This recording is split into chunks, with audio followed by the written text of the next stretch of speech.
მოგესალმებით, ვაგრძელებთ ჩვენი ვიდეოების სერიას პროექტის ფარგლებში, რომელსაც ქვია ვისაუბროთ ხევზე და დღეს ვიმყოფებით სოფელ ცდოში. ბატონ ჯიმშერ ციკლაურს ვეწვიეთ, რომელსაც გამოკვლეული აქვს დარიალის მცველების ისტორია. ნამდვილი ამბავი ამ ადამიანებზე, ვინც 1918 წელს შეძლეს და ბოლშევიკები არ შემოუშვეს, ჩრდილოეთიდან წამოსული ბოლშევიკები არ შემოუშვეს საქართველოში. ძალიან საინტერესო ისტორიაა.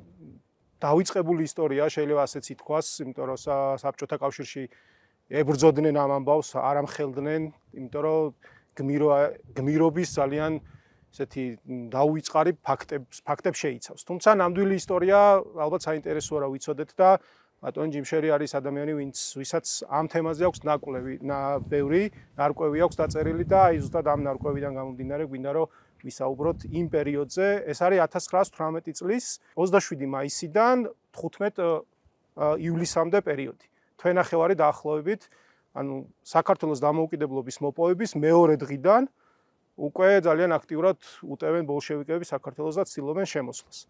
და თუ შეგიძლიათ რომ ძალიან ესე მოკლედ გითხრათ, აღვიწეროთ რა პერიოდია, რა სიტუაციაა და რა ხდება ამ დროს ხევს და ზოგადად ქვეყანაშიც რა სიტუაცია არის ამ დროს. დავისთავად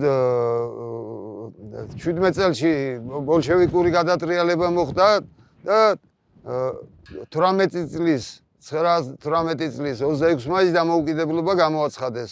ესაც იძულებული გახდა მაშინდელი მენშევიკური მთავრობა დამოუკიდებლობა გამოეცხადებინა, იმიტომ რომ თურქებმა შემოუტიეს და დაცვა ჭირდებოდა იმას.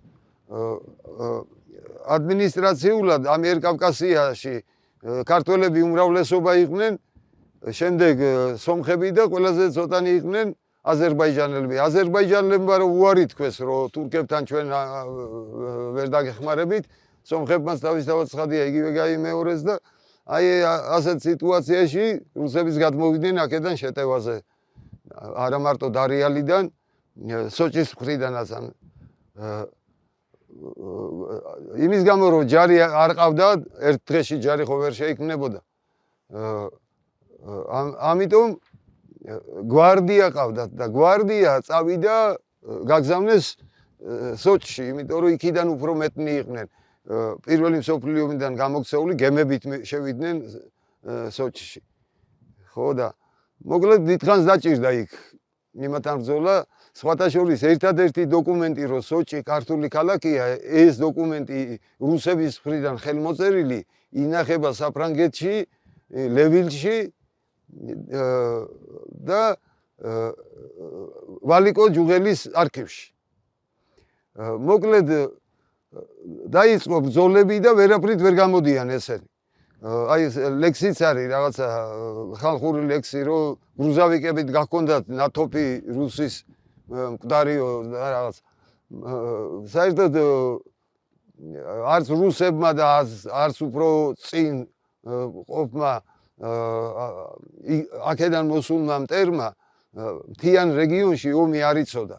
სტეპში გაზრდილი ხალხი იყო უმრავლესობა. ასე იყო აქაც და აი ამ არემარეს გეოგრაფიის კარგად ცოდნის გამო იყო ალბათ ის რომ ვერ მოახერხეს იქიდან შემოსვლა. როცა ეს ვერ გადაწყდა, ვერაფერი მოუხერხეს. ადგენენ მერე და ცხეთიდან და დუშეთიდან ააჯანყეს ვიღაცები და სხვათა შორის ყაზბეგშიც ვიღაცები აყვნენ, უпростоრად იმათ კი არ აყვნენ. პროდუქტები ჭირდა, პური არ იშოვებოდა. გამიგეთ და რაღაცა ნაწილი პური შემოვიდა სანამ 26 მაისი მოხდებოდა. და ეს პური მთელ რაიონის მოსახლეობაზე არ გაიყო. ამაზე ვიღაცა ნაწყენი ხო იყო და ესაც გამოიყენეს რა. რუსული აზროვნება ჩემზე კარგად მოგეხსენებათ, შანსს არ გაუშვებენ ერთმანეთის წაკიდებაში და რაღაც. ასე იყო თუ ისე იყო, სიონში გამაგრდნენ ესენი და დაუყენეს ულტიმატუმი. რომ გახსენით ეს თუ არა და მოკლედ ალყაში ხართ და ასე იყო თუ ისე იყო, შეძლეს ის რომ დარიალის კარი არ გაიღო, ხიდი იყო და იმ ხიდზე ჰქონდათ ჩაკეტილი საზღვარი, ასე რომ ვთქვა. საქმე იმაშია, რომ დოკუმენტები ამ საკითხთან დაკავშირებით ძალიან საინტერესოა. საჯარო ბიბლიოთეკაში არსებული. არის აქაური კაცის, ვინც ერთ-ერთი მოთავე იყო ამ დარეალის დაცვისა, მისი საგაზეთო წერილები, რომელიც რამდენიმე ნომერში გრძელდება. ასევე არის უკვე მოგვიანებით 22 წელში გამოცემული პირიქით, ვინც იმ თბილისიდან ჩამოსულ აჯანყებულებს უწყობდა გვერდს ვიღაცა ლაფანაშვილია, მაგრამ აშკარად ასე რომ კითხულობ იმის ინფორმაციას, ეს თვითონ ფიგურა არ იყო, უბრალოდ ქართველებიდან ერთადერთი ქართველი ალბათ ეს იყო, ვინც თქვენსაც უთხრეს რაღაცა თანამდებობა მისცეს რა საკითხში, თორე ძალიან ბრიყვი ჩანს აშკარად, აი თვითონ ტექსტიდან გაუნათლებელი კაცია და ასე შემდეგ. ასეა თუ ისია, მოლაპარაკებები ხდება ვითომ რაღაცა მთელი ამბები, მაგრამ არაფერი არ შველის რა, არც აქედან გახსნას, რომ აქედან შემოვიდნენ, ვერ ახერხებენ და ისინიც შეტევაზე ვითომ გადავიდნენ, მაგრამ ადგილმდებარეობის ცოდნის გამო ისეთ ადგილებში ჩაუსაფრდნენ, რომ უცებ დაიხიეს უკან. ამასობაში გადის უკვე ერთი თვე დღევანდელი გერგეტის ხიდთან ეხლა რაღაცა მშენებლობები მიდის და ტყე იყო გაშენებული ჩემს ბავშვობაში. აი მან ეს ტერიტორია აიღეს იმებმა და ყაზბეგლებს იქიდან ესროდნენ. იქ მიდიოდა ბრძოლები, თუმცა ყაზბეგლები არ პასუხობდნენ, იმიტომ რომ მათ შორის ვიღაცა მოხევებიც იყვნენ რა. გამიგედა? შემდეგ შემოვიდა აქედან ქართველთა რაზმი. გეგეჭკორის მეთაურობით და შემოვიდა მშვიდობიანად, ქართველები იყვნენ შესაბამისად ესენი გამოატარეს და ყაზბეგში რო შემოვიდნენ, მაშინ ამოიღეს იარაღი რა, ასე რომ ვთქვა და დაიწყეს დაწიოკება სოფლის. თან ყველაზე მეტად როგორც ერთ-ერთი ავტორი, აი საგაზეთო იმის ავტორი როგორც წერს, როგორ იყო იცით, რომ არ ელოდაო ხალხი ამათგან ასეთ საქციელს და ძალიან გამწარდნენო რა და ქალებიც კიდევ იარაღს იღებდნენო ხელშიო და ეგენიო და ასე შემდეგ. ასეა თუ ისია ღვთისნებით საშა გეგეჭკორმა იქ რომ მოამთავრა ყველაფერი და ხელი მოაწერინა იმ სოჭის თემაზე და შემდეგ წამოვიდნენ დარეალის მოკლედ ჩვენი წინაპრების დასახმარება. მანძილი ახლა დაღლილი არიან იქ ნაუმარი და ასე შემდეგ. მანძილი დიდი იყო და ამიტომ საშა ესე რა ქვია, ვალიკო ჯუღელი მოკლეზე წამოვიდა ფასანაურიდან გუდამაყარზე წამოვიდა, ეს ბევრად უფრო მოკლე გზა იყო. ხო და აი ამ სადაც ჩვენ ახლა ვდგევართ, იქიდან რო დაიფრინეს ეს ბოლშევიკები, თავის სომხებიან, ოსებიან, რუსებიან, ქართველებიანად.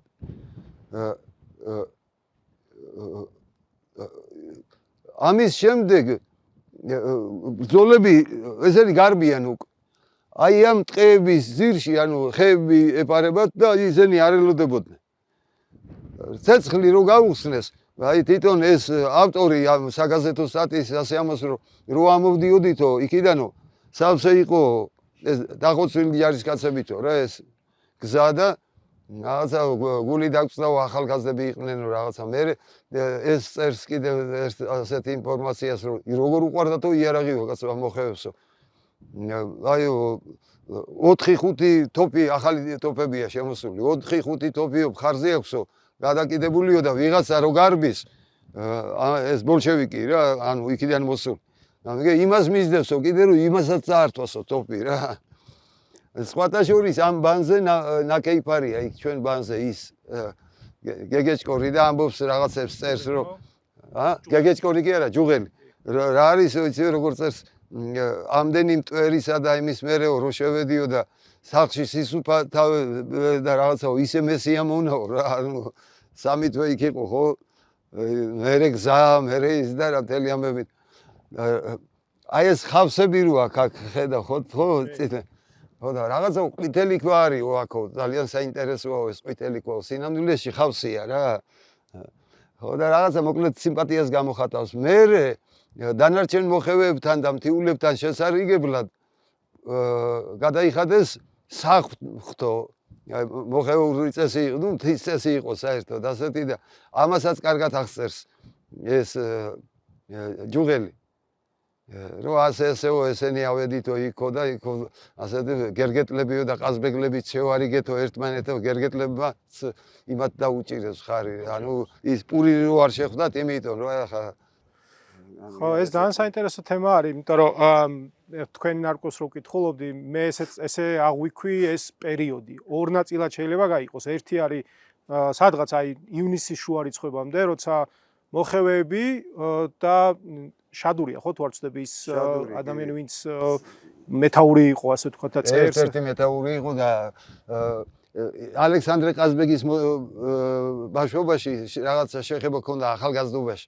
რაღაცებს აგროვებინებდა, ჯგუფი ყავდა რა, ამის მოგვარეებიც, წინაპრებიც, ვიღაცები კიდე და ასე შემდეგ და ამათ წერა-კითხვა ასწავლა ალექსანდრე ყაზბეგის ძმამ, ბიძაშვილმა. და მოკლედ მე მუშაობდნენ და შესაძლებელია ამას წერა ეხერხებოდა რა, უფრო თორე. აი ანდრია იყო კობაიძე, ჩემი აზრით ის უფრო მის სიტყვას უფრო მეტი ფასი ჰქონდა. იგივე ჩვენი პატრიარქის მამა ამათ სულ ყველას გაქცევა მოუწიათ მე ბოლშევიკები რო შემოვიდნენ. ხო და ეს ამაზეც მინდა მე კითხოთ, მაგრამ აი ეს ესე იგი 18 ივნისამდე თუ არ ვცდები ესე წერია, სანამ აჯანყება დაიწყებოდა დუშეთის მაზრაში, მართლა არავინ არ შემოუშვეს აქ. აქ იყო როგორც მივხვდი, იყო 60 ადამიანი მოხალისე რაზმიდან, ვინც მოხევები არ იყვნენ. ხო, ანუ პირველი მსოფლიო ომიდან რო გამოიქცდა რუსის ჯარი, ესენიც გამოიქცნენ და მივიდნენ და გამოცხადდნენ იქ რო ჩამოვედი და რა ვქნა. ამათაც წამოიყვანეს და არაუდარეული ამბებია.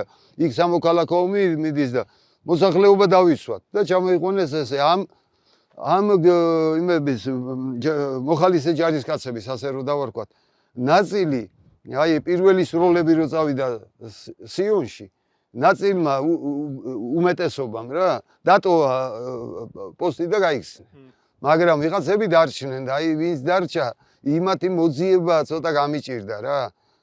ანუ ერთ-ერთია მაგალითად ასეთი შემდეგ აქედან რო წავიდა და ნაბეღლავის წყლის ჩამოსხმა, შესწავლა და ჩამოსხმა იმ კაცის დამსახურება, თუმცა რომ მოვკითხე სანათესაოს იმაცას, ნუ ჩემზე ცოტა უფროსთაობას. ეს აქაური ისტორია ამ თავისი წინაპრისა არიციან რა. ექიმზე არის ხო საუბარი? ექიმზეა კი.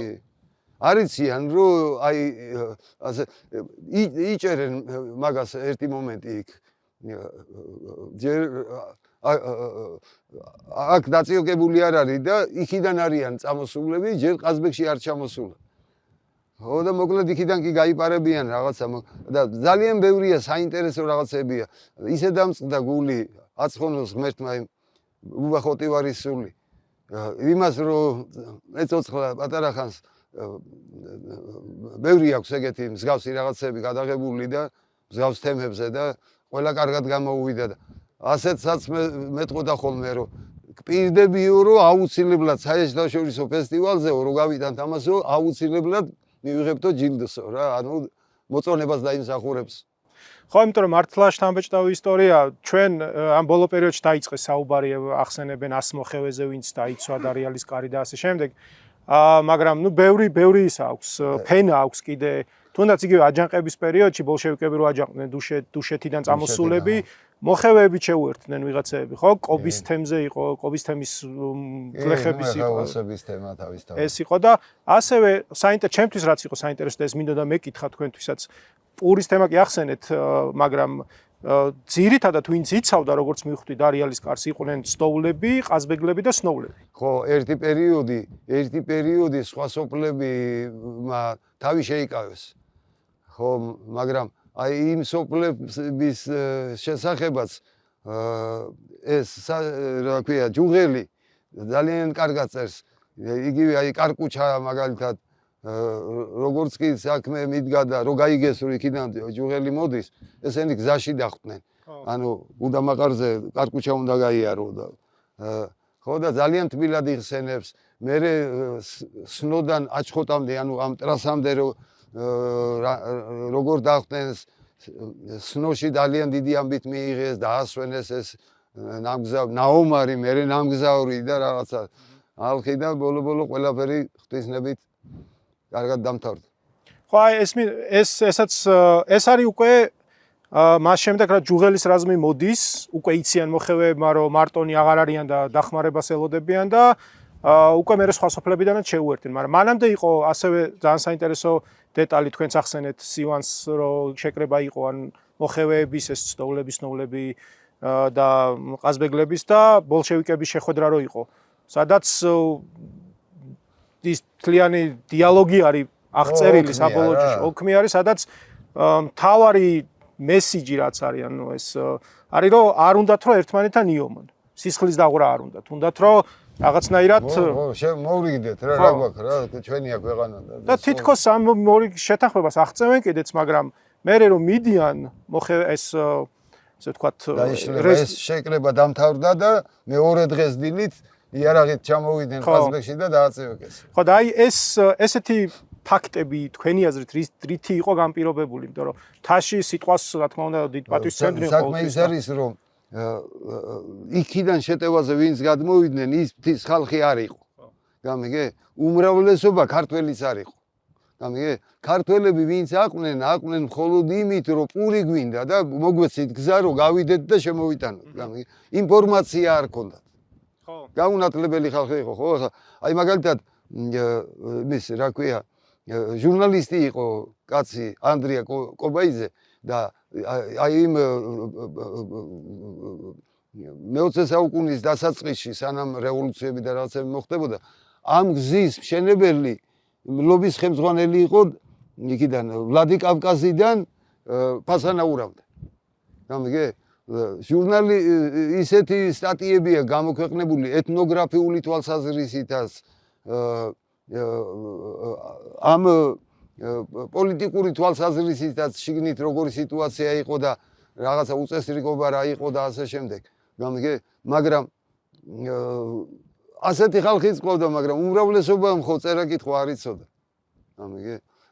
რადიო არ იყო, ტელევიზია არ იყო და არაფერი და ის რომ რა ხდება ამას უნდა რომ ბავშვია და რაკნას პური უნდა რა. გამიგე? და გამოიყენეს ეს ფაქტი. როცა ამათმა მიმართეს რომ აი ასეა საქმე და ამ იგივე გერგეტლებს და სხვა სოფლებს რომ დაელაპარაკოს რა გვექნა რა ჩვენ ხო არ ვიცოდით რომ ისინი შეტევაზე გადმოვიდოდნენ. აქედან გამომდინარე რაც ამოვიდანეთ ამ სოფლებზე გავანაწილეთ, შემდეგ ხეობებში განაწილდებოდა და შემდეგ. ამან ყველაფერმა თავისთავად ცხადია გაჭრა, მაგრამ იყვნენ ისეთი ადამიანებიც, ვინც დავალებას ასრულებდა, ანუ შემსრულებელი იყო იმ ბოლშევიკების დავალების. იქ ასევე აი მაგ თემაზე რომ საუბრობთ, მიზეზები რა შეიძლება ყოფილიყო. თქვენც მეგონი მომიჩვენა რომ ეს პურის საკითხი რა თქმა უნდა მნიშვნელოვანი იყო, მაგრამ თავარ მიზეზად არ გაქვთ თქვენს მოფიქსირებული. ამაზე მუშაობდა სხვათა შორის მენშევიკების მთავრობა, ჟორდანიას მთავრობა. რაღაცა წინადადებებიც მიცეს, აქედან რაღაცას აუგზავნიდნენ იქით. რაზე იყო ლაპარაკი?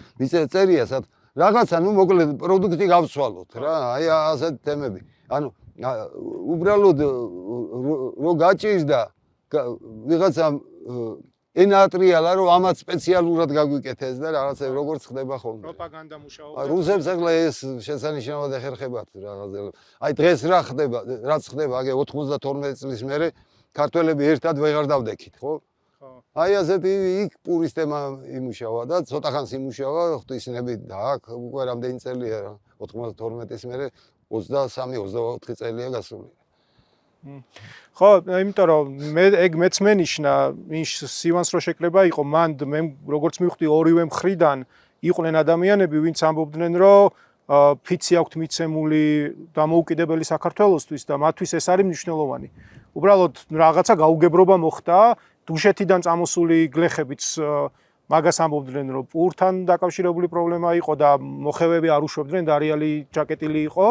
ესე შეაგულიანეს ალალად რო თქვა, იქ სამოქალაქო ომია უკვე. გამიგეთ და თავისთავად პურის შემოტანა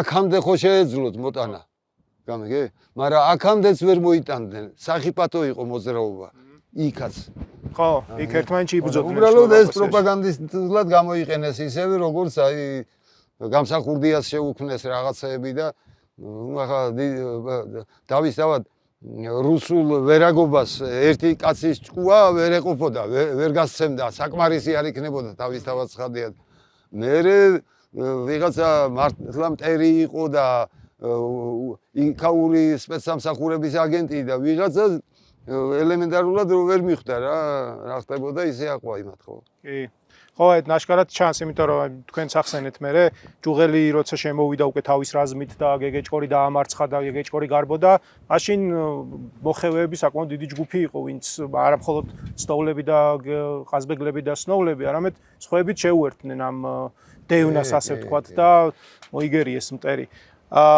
ქალების შესახებაც ამოდით ქალთა რაზმი ანა ფიცხელაური არის ნახსენები თუმცა სხვაებიც იყვნენ დარწმუნებული ვარ აი მათ როლზე რა შეგიძლიათ რომ გითხრათ რას როგორ იყვნენ ჩართული ამ პროცესებში როგორ იყვნენ და ძირითადად ეს ქალები ტყვია-წამლით ამარაგებდნენ ამ მებრძოლებს დარიალში ვინც იდგნენ და იქ რაც შეხლა შემოხლა მოხდა და მალევე კი გაიქცნენ იქიდან ჩამოსულები მაგრამ ნუ ასე იყო თუ ისე იყო როცა ცხელი სიტუაცია იყო და შეჯახებები ხდებოდა, აი მაშინ ტყვია-წამალს ესენი უზიდავდნენ. აი იმ სახლში, სადაც ახლა მე ვცხოვრობ, ეს პაპაჩემის ალალი ბიზაშვილის სახლია და აქაური რაზმის ხელმძღვანელი ეგ კაცი იყო, იაგორა ერქვა, აცხონოს მის სული ღმერთი. ხო და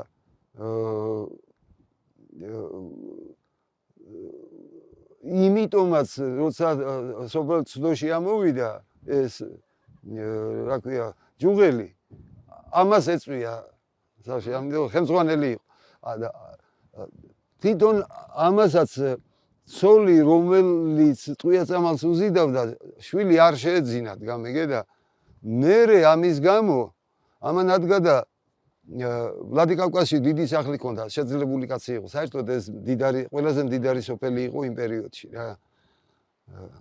ხო და ამ იმასთან რა ქვია, ჯუღელთან შეხვედრამდე, მოკლედ დაშორდა ამ ქალს. ვინა დაუტოვა და მოიყვანა სხვა ცოლი.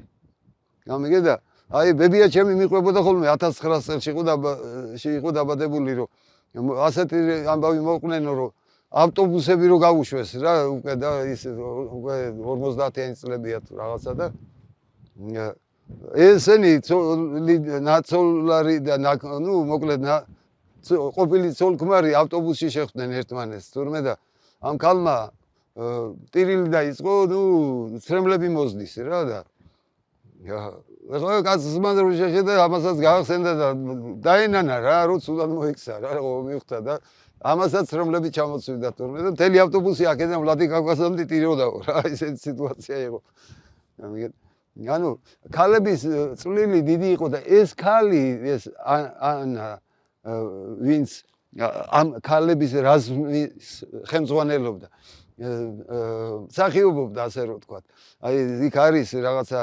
ფოტოს რელიგიური რაღაცა დღესასწაულია და იქ რო ჯგუფური გადაღებული მე მცხეთელ კაცზე გათხოვდა თუ არ ვცდები და შვილები და შთამომავლობა დადიოდნენ რა და ძალიან ტკბილად იხსენებდნენ მოხუცები ვისაც ამ თემაზე დაველაპარაკე აი ძალიან ხალისიანი და ძალიან მოწესრიგებული ქალი იყო რა საინტერესო, ანუ გამოდის რომ ქალებიც, კაცებიც იბრძოდნენ ბოლშევიკების წინააღმდეგ, იცავდნენ ჩრდილოეთის საზღვარს. თუ არსებობს რამე კონკრეტული ინფორმაცია, აი პირველ პერიოდში, სანამ დუშეთიდანაც ამოვიდოდნენ აჯანყებულები, რამდენი მოხევე აი ეს სნო, ცდო და ყაზბეგი რა რაოდენობის ჯარის ან ლაშქრის რაზმის ორგანიზებას ახდენდა? ჯარს ვერ დაარქმევდი, საერთოდ ისტორიულად აქ მე რაც აი ისტორიკოსებთან მე რაღაცა ლიტერატურა მიმითით ეს რაღაცები დავინტერესდი. რამდენი ჯარისკაცის გამოყვანა შეიძლებოდა აქ? ყველაზე დიდი რა აქ იყო ერთი 300 კაცის ეს თელი ხევიდან თუ ხო, აი რომ გასულიყო და ბრძოლის ველზე ძალიან მცირე ჯგუფი არის საუბარი. ძირია, მაგრამ თავის ის რა ქვია, ტერიტორია და გზაკვალი იციან, გამიგე და აქედან გამომდინარე არა ამათვის უფრო იოლია. ეხლა აი თუნდაც ის რომ აი ამ ტყეების ძირში იმას ვერ მოიფიქრებდა ის ვიღაცა გეგეჭკორი რა, რომ აქედან შეიძლება ვიღაცა მეზობლი ძალიან დაქანებული ფერდია, გამიგე. ანუ იცოდნენ რომ სად იბრძოდნენ, როგორ იბრძოდნენ, გარიალის ციხეს სამაგრებდნენ თავიდან და ის გადამწყვეტი ბრძოლა მოხდა მერე ზუსტად აი ცდოს ძირში, ხო? სოფელი ცდოს ძირში, ახლა ჩვენ სადაც ვიმყოფებით. ეგ იყო ესეთი გარდამტეხი მომენტი, ანუ რეალურად აქ ბრძოლის მერე ვეღარ შემოვიდნენ. უკვე ეგ იყო რეალურად ეს ხო, თვითონ თემა ამოწურული იყო რა, დამარცხდნენ და წავიდნენ რა. ანუ ეს გაიქცნენ უბრალოდ. სხვათა შორის საშა გეგეჭკორს ფეხი ჰქონდა მოკვეთილი. მე თავი მოიკლა მაგან. ხო და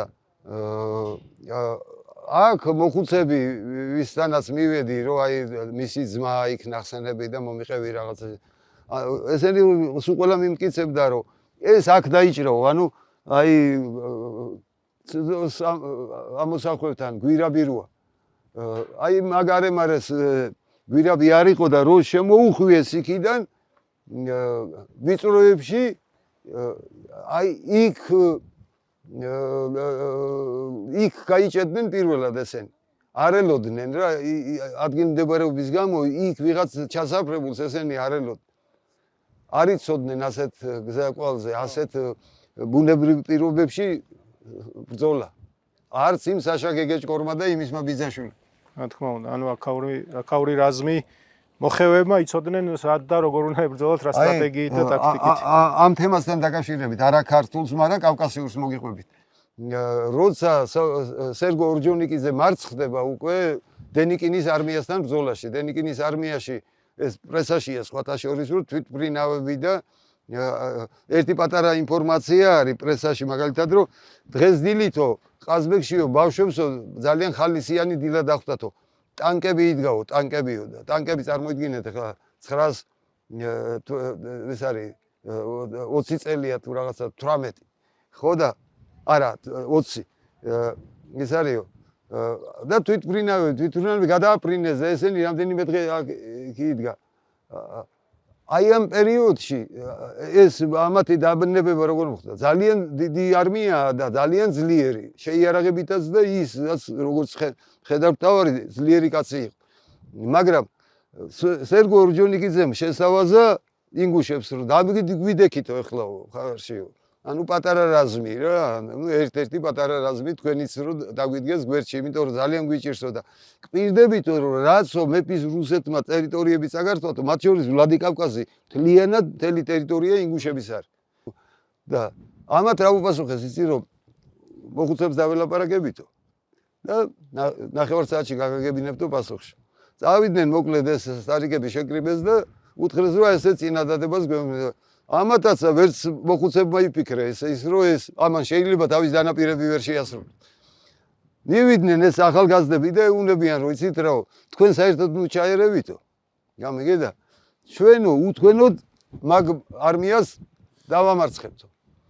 კი ბატონო ამათ უთხრეს რა შესაბამისად აი ბრძოლისთვის რო არ არიან განწყობილი და აი ტანსაცმელის მოწესრიგებაზე თემები და რაღაცები რომ მიდის იმას იმ დროს დაეცნენ ინგუშები სულ იყო 400 კაციც არა ერთელი არმია და ასეთი შეიარაღებული მოკლედ საღამომდე მოსპეს ეს არმია გაანადგურეს გამიგე რატო იმიტომ რომ თავისი ადგილმდებარეობა თავისი აი ქვის დაგორებით შეიძლება და რაღაც ის ხო იმ ტანკის გადაგდება ო აი ასეთ თემებია ანუ თაში სხვა თემებია რა სამხედრო თვალსაზრისით რთულია ამიტომ აქვს დღესაც რუსებს იმის მოთხოვნილება რომ როგორმე გააფართოვოს ყველაფერი და 4 და 5 გზა გადიოდეს და გამოდიოდეს და ასე შემდეგ იმისათვის რომ იქ არაბულ სამყარომდე გავიდეს რა ასე რომ კი და აშკარად იმ პერიოდშიც ძალიან ძლიერი იყო ეს სურვილიც რუსების მხრიდან პროპაგანდაც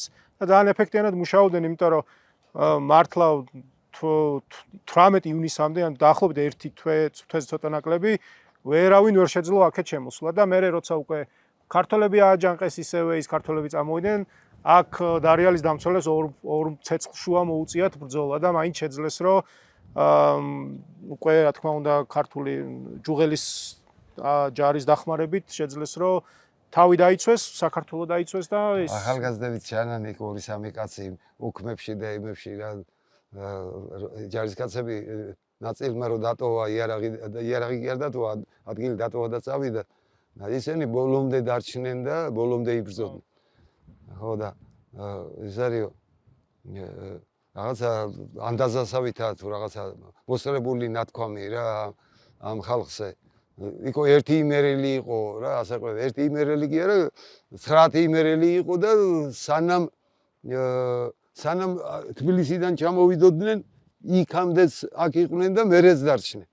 ხო და საერთოდ აი ეს ფილმის გადაღება რომ მისულიყო ბოლომდე მე აუცილებლად იმ გვარები და სახელები ხო წერია, იმათ აუცილებლად მოვიკითხავდი და იმათ აუცილებლად დავაკავშირებდი ამ ფილმის გადამღებებთან. კი, ძალიან კარგი ინიციატივა, რომელიც ძალიან დიდი იმედი მაქვს, რომ მომავალში მაინც გახორციელდება, იმიტომ რომ ეს არის მნიშვნელოვანი ეპიზოდი საქართველოს ისტორიაში, ხევის ისტორიაშიც თავისთავად, რომელიც ბევრმა არ იცის. მეც სიმართლე რომ გითხრათ, სანამ თქვენს ნარკვევს დავიკითხავდი, მანამდე ძალიან ცოტა რაღაცა ვიცოდი, ისაც აი ესე პირობითად რომ 100 მოხევე იდგა, ბოლშევიკები არ შემოუშვეს, მაგრამ ეს დეტალები 100 მოხევე იყო უკვე აი 21 წლის ამბები როა. 21 წლის ამბები. ანუ რუსეთის არმიის დიდი ჩინის მოხევები ვიღაცები ისინი ხელმძღვანელობდნენ და უფრო საბჭოთა კავშირის. ხო, მოწესრიგებული სიტუაცია იყო უფრო რა. ანუ შიგნით ვიღაცის აჯანყების შანსი აღარ იყო და ასე შემდეგ. ამიგეთ, მაგრამ ასე თუ ისეა ანუ ორი ეპიზოდი გვაქვს რეალურად ესეთი უახლოესი საქართველოს დამოუკიდებლობის 3 წლის ისტორიის პერიოდში არის ორი ეპიზოდი, როდესაც 1918 წლის, როცა მოხევები იცავდნენ და არ შემოუშვეს და მერე უკვე 21 წლის გასაბჭოების პერიოდი, როცა მაინც არ შემოუშვეს. აქედან ვერ შემოვიდნენ და აზერბაიჯანისა და სომხეთის აღება მოუწიათ და მერე მოსვლა აქ. თბილისიდან ისე ხო? ძალიან მნიშვნელოვანი პერიოდი არის და ბოლოს კითხავდით ის ადამიანები, ვინც აი 1918 წლის ამ წინააღმდეგობაში იყვნენ აქტიურად ჩართულები მოხევები, მათ შესახებ რა ვიცით, რა ბედი ეწიათ უმრავლესობას მოუწია ყაზბეგის დატოვება, იმიტომ რომ ძალიან აგრესიულად მუშაობდა ფილიპე მახარაძე რომ გამოვიდა ციხიდან და რაღაცა ის თავის ისე ცოტა სუბუქი კაცი იყო რა ეს მერე შიგნით დაპირისპირება, ანუ თავიდან ხო 3 რესპუბლიკა ერთად გაეერთიანეს. ანუ სომხეთი, აზერბაიჯანი და საქართველო. მერე არჩევნების პირველი აღწერები რო ჩაატარეს, აი ჯერ კიდევ იმის დროს, რო შეხედეს, რომ ანუ მეფის რუსეთის დროს, როცა ჯარმა გაიარა, რო შეხედეს უმრავლესობა 45%-ზე მეტი ამიერკავკასიაში ვიყავით ქართველები და დანარჩენი ეს სომხები და ესენი იყვნენ ბევრად ნაკლები ჩვენს. იქიდან მოყოლებული სულ გქონდათ ამის შეცვლის იდეა და უწერიათ კიდევაც სხვათა შორის წერილი მაქვს გაზეთში წაკითხული გრიბოედოვის არის ელჩი ირანში და იქიდან იმას ჟანდარმერიის უფროს უგზავნის წერილს რომ არისო აღმოვაჩინეო რა დიდი აქვს გამოცდილება ირანში საქართველოს მართვისო თავარია ესენი ერთმანეთს დააჯახო გამიგე და ორივე შენი ყურმოჭრილი მონა გახდება. ერთი რაც ფაქტია, ალბათ თქვენს დამეთანხმებით, რომ რუსეთს ისევ აქვს დიდი ინტერესი საქართველოს მიმართ და მეთოდები, რასაც იყენებს პროპაგანდისტული მიდგომები, თვითონ შიდა დაპირისპირებები ქვეყანაში მოსახლეობას შორის, ისეთ შეიძლება ძალიან საყოფა ცხოვრება თემები იყოს, მაგრამ ეს იყოს მიზეზი. ისევ იგივეა რაც იყო 1918 წელს მაგალითად. მაგას შეგახ მერტ, ანუ ერთი და იგივე მექანიზმები აქვს ერთი და იგივე. უბრალოდ მე მაგალითად ასე წარმომედგინა, რომ ის თაობა 92 წლის სისხლის ღრა ვიც ჩაიფიქრა თავისთავად რუსეთმა, მაგრამ შემსრულებლები ვინც იყვნენ აქ. ეს თაობა რო წავიდოდა, აღარ იქნებოდა ის ხალხი, რომლისთვისაც რუსეთი იქნებოდა ღვთის სამყარო რა, ასე რომ ვთქვათ რა, და საფიცარი და საერთგულო რა, მაგრამ რეალურად ასე ვერ მივიღეთ. ახალგაზრდობა ვინც ვერ გაიქცა, გაჭირვების გამო ვინც არ წავიდა საქართველოდან, წერა კითხვა არ იციან უმრავლესობა. განათლების სისტემა არ ვარ ჯანდაცვაზე აღარ მაქვს ლაპარაკი და ასე შემდეგ და ასე შემდეგ. ანუ აი ეს მეთოდები რაც აფხაზეთს შეუსრულეს, იგივეს გვიპირებენ ჩვენს, ხო? ოფიციალურად, აი ეხლა ბოლოს არჩევნების კი არა, იმის წინა არჩევნების დროს ვიღაცა ჩემი დროის ერთი დროის სტუდენტები საცამართლოშია. ხო და 2030 წელს საქართველოში დინამიკა ისეთია, რომ ნახევარზე ნაკლები ვიქნებით თუ ქართველები. აი ესეთი მეთოდები აქვს და იციან და ჩვენ ამის პასუხის საშუალება არ გვაქვს, იმიტომ რომ ისევ ჩემი მეზობელი, ჩემი მეგობარი, ჩემი თანაკლასელი თუ ვიღაცა იმას უჭერს ხარს, იმიტომ რომ ვერ ხვდება რა ხდება რა მდგომარეობაა და საით მიდის ეს დინება რა.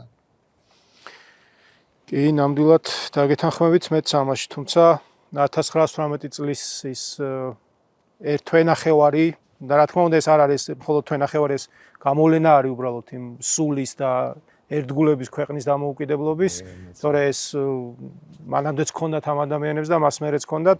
ეგ არის ალბათ იმედის ნაპერწკალი, იმედის მარცვალი, თქვათ, რომ ჩვენ შეგვიძლია რომ ვიბრძოლოთ ჩვენი ქვეყნისთვის და დამოუკიდებლობისთვის და შევინარჩუნოთ ის რაც გვაქვს. კიდევაც და ვიბრძოლებთ კიდევაც და მივახცევთ ჩვენსა დიდება ჰქონდეს უფალს. ძალიან დიდი მადლობა.